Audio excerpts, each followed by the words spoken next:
Ô Sérgio, prazer falar contigo. Tava até Tudo monitorando, bom? né, o juro futuro. Hum. Tudo ótimo, sempre bem. Monitorando esse juro futuro, né? Tá tendo uma ligeira queda aí, mas segue bastante estressado. Leilões do Tesouro cada vez mais complicados para se financiar. Tá colocando pressão no Banco Central, tá colocando pressão na condução da dívida pública. Como que você está vendo esse cenário, né? Até porque, se a gente for ver o que está projetado na curva, o juro não cai nunca mais no Brasil. Vai ficar 13, 14% ad eternum. Não é sustentável, né? Como que você está vendo isso?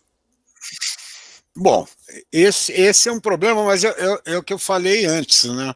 Hoje, parece que sobrou para o Banco Central, ele é né,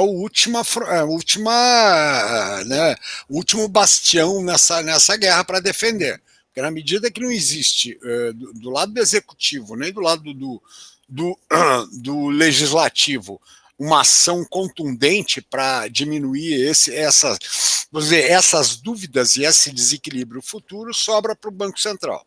Para o Tesouro, eu até eu critico muito o Banco Central, mas o Tesouro tem tido uma atuação, sabe, exemplar, porque realmente ele não tem deixado, ele não tem ajudado a volatilidade aumentar, né? Porque não tenha dúvida que esse mercado de juros tem um lado técnico e tem um lado Uhum. especulativo. Na medida que você começa a ver que o mercado começa a ficar inseguro, mas você vai ter uma briga de comprados e vendidos. Isso é natural do mercado.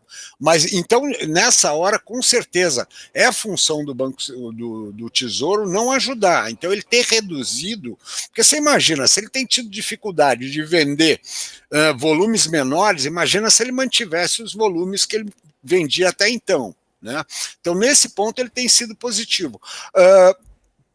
Uma outra coisa que você tem que olhar é o seguinte: não está tendo uma versão total à dívida. Tanto é que você note que Uhum. o spread das LFTs está fechando e não abrindo, tá certo? Então está tendo demanda. O que tem é uma incerteza, né? Porque você falava assim, quando a gente falava, ó, a taxa tem que ir a 12, já era um problema. Agora estão falando que vai a 14, tá certo? Então o comprador de ontem é o perdedor de hoje, né? Então você acaba tendo uma diminuição na propensão marginal a tomar risco de pré, né? Não fica claro até que ponto e quanto tempo vai ter que se manter nesse nível. E aí você pode ter, num segundo momento, um risco adicional, que é a dívida começar a ter um crescimento excessivo, chegar perto de 100%, que em países que têm uma responsabilidade fiscal não é um número assustador, mas em países que não têm isso, a gente entra numa zona cinzenta e talvez turbulenta. Inclusive, você vê que você já ouve nas ruas o pessoal falando de dominância fiscal e tal, volta Uhum. esse problema a ser aventado. Então, esse é o tipo de coisa. A gente está numa situação de muita incerteza e com pouca munição para lidar com isso. Está sobrando muito em cima do Banco Central. E não esqueça que a gente tem um Banco Central novo entrando em campo em 1º de janeiro, né?